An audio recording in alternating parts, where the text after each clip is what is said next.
What's up everyone? My name is Christine and you are watching Call Me Christine. Today we're going to talk about how to apply for a UK tourist visa, specifically if you're holding a Philippines passport.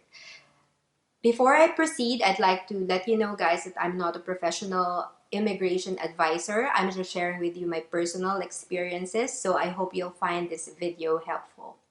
Now, I'm going to share with you my experiences, and I'm going to subdivide this video into 5 different subcategories. So the first one is the documents that you need to provide. The second part would be the step-by-step process. Third would be my general tips for you.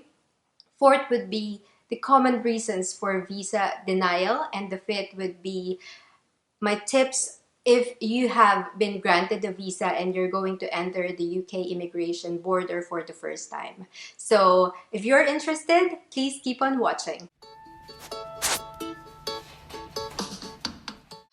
Let's start with the first bullet point, which is the documents.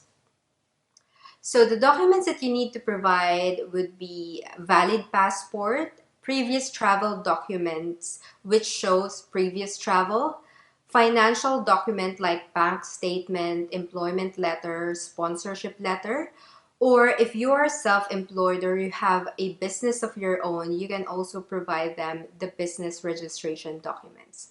Okay, so let's talk about the documents.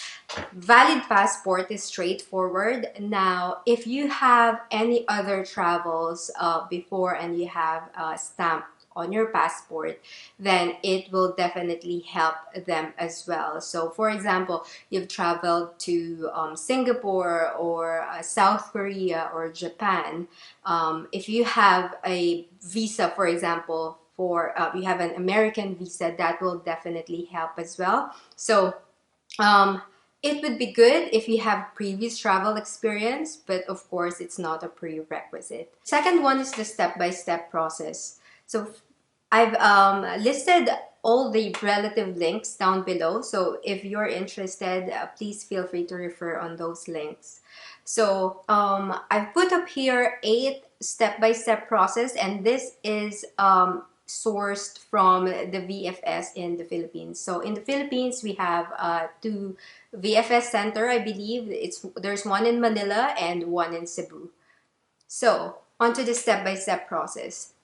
The first one is to know your visa type. So normally we're on the standard visa. So there are many categories of the standard visa. But if you're applying for a tourist visa, which means you will visit the United Kingdom for less than 6 months, then the standard visitor visa is more likely to be your choice. So know your visa type. Second is apply for your visa through the UK Gov link. So I've also listed the link down below. Third would be to pay your visa fee. I believe they accept credit card and debit card. So you have to fill in your details via the URL. Fourth is choose your services. So I understand they offer, like tiered services. One being a self-service one, I believe it's called bronze, and then you'll have your silver premium package. Based on my experience, on my first time that I applied for a visa, I've sought for a travel agency, so they helped me, fill out my forms. But according to my friends, you can apply without the assistance of agencies, so it's definitely up to you. So needless to say, the higher the package is, so it's bronze, silver, gold, I believe. So the more premium the package is, the more expensive the fee will be.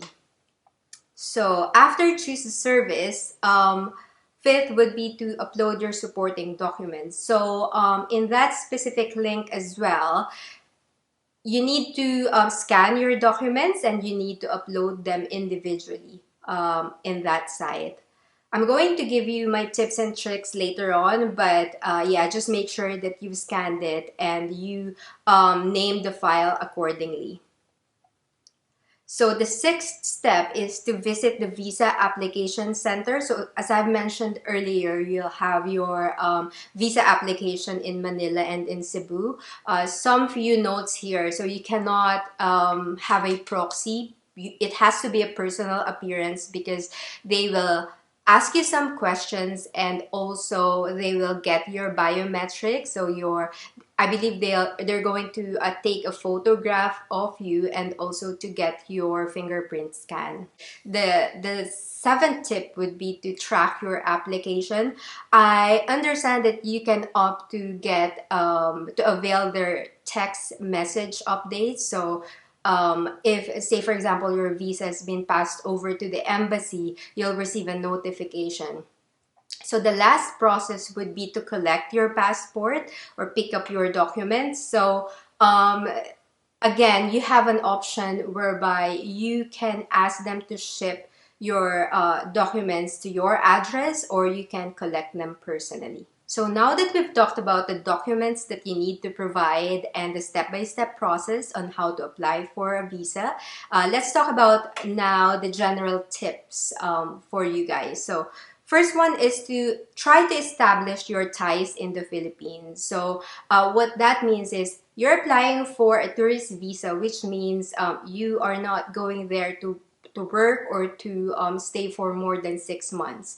Now you need to provide the embassy your supporting documents that will verify your intention, if you like. So if you have a letter of employment, that means that you're coming back because you have work in the Philippines. If you have properties like land or car, you can also give that to convince them that your intention is just to visit the UK and not to overstay.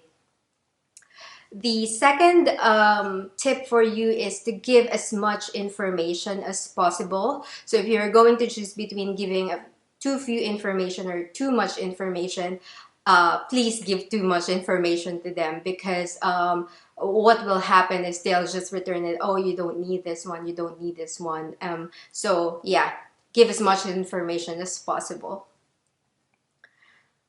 So the third tip is just in case on your visa appointment, it wouldn't hurt if you will bring all your original documents and at least one copy of each of the document. And this is true not only for this specific visa application. If you're applying for a Schengen visa or any other form of visa, I encourage you to have at least one photocopy just in case they ask for it. The next tip would be on time, because it can be so stressful if your appointment is at 10 a.m. and you're still stuck in the traffic at 9:45 a.m. So yeah, and we all know the traffic in Manila. So my advice is be as early as possible. It's better that you wait outside the embassy or outside the VFS center. At least you're already there, than to be stressed because you can't make it. The next tip is it's more of a note. So the visa service that you're availing will not influence whether your visa application will be approved or denied. So this is one of the common misconceptions, that if you apply for a more premium visa, your likelihood of approval is higher, but that's not simply true. So they will determine your documents, they will determine your intention rather than your visa service preference. And last but not the least, now that you've done all that you can to prepare for the document, to go there for your personal appearance, the last bit would be to smile and relax. You just inhale and exhale, and everything will be fine. So the next topic that we'll be discussing now is the common reason for visa denial. So unfortunately, not all visa application is approved. So that's the reason why you have to provide the embassy quality documents. And these are the reasons that I've heard from my friends and my loved ones, because we've had an incident before whereby one of our friends have a visa denial, and this is one of the reasons why. So first one would be wrong visa type. So obviously that is very important. If you are not sure what is your visa type, ask question. Don't be afraid to ask questions, right? So again, as I've mentioned, if you're applying for a tourist visa, more likely your visa type would be the standard one, but to be doubly sure, just read the link from the gov.uk site and also ask question to your friends, or you can also type some questions down in the comments below and I'll try my best to answer that. So the second one is insufficient documents. So time and time again, I'm repeating myself that you have to provide the embassy sufficient visa document. You know, if you have previous travel, give it to them. If you have real property, letter of employment is important. And anything that will convince them that you'll come back to the Philippines after your vacation, that's very, very important. The third one would be not enough ties to support your intent to go back to the Philippines after your visit. So if you'll notice, it's been a common theme here that you definitely need to provide them sufficient document that will convince them that you are not overstaying in the UK after your holiday. So those are the common visa refusal reasons that I am aware about. If you have an unfortunate event that you've had your visa refused and it's not one of the three that I've mentioned, so feel free to share your knowledge down in the comments below as well. So the fifth and final topic for today is entering the UK. So once you have your visa approved, you will see it in your passport. There's a stamp in your passport along with your details in there. And as soon as you land in London Heathrow or any other airport in the UK, you need to do the following. So you need to queue on the immigration border. So if you have a Philippines passport, you definitely need to queue. So the second one is have your passport or identity card ready. You need to remove it from your passport cover if you have one. So you just need to give them the passport itself. And it's handy if you have your hotel reservation as well, or if ever you have someone is going to pick you up, it's also handy to get their phone number just in case. And then the third point would be to move through passport control together if you're in a family or a group. So normally, if you're traveling together and there's 3 to 4 of you, you don't need to queue individually. So the 4 of you can be in one immigration officer cube, and then he will sort you out as a group. So I hope you learned a thing or two from this video. I noticed that on my blog, it's called callmechristine.com. One of the most commented blog posts is my visa application. And I think it's about time for me to give you an updated version of my experience. So I hope that you like this video. If you like this video, please click on the thumbs up and don't forget to subscribe. Click on the red button down below. Comment as well to share your experiences. And that is it for me today. Thank you so much for watching. Have a good one. Bye!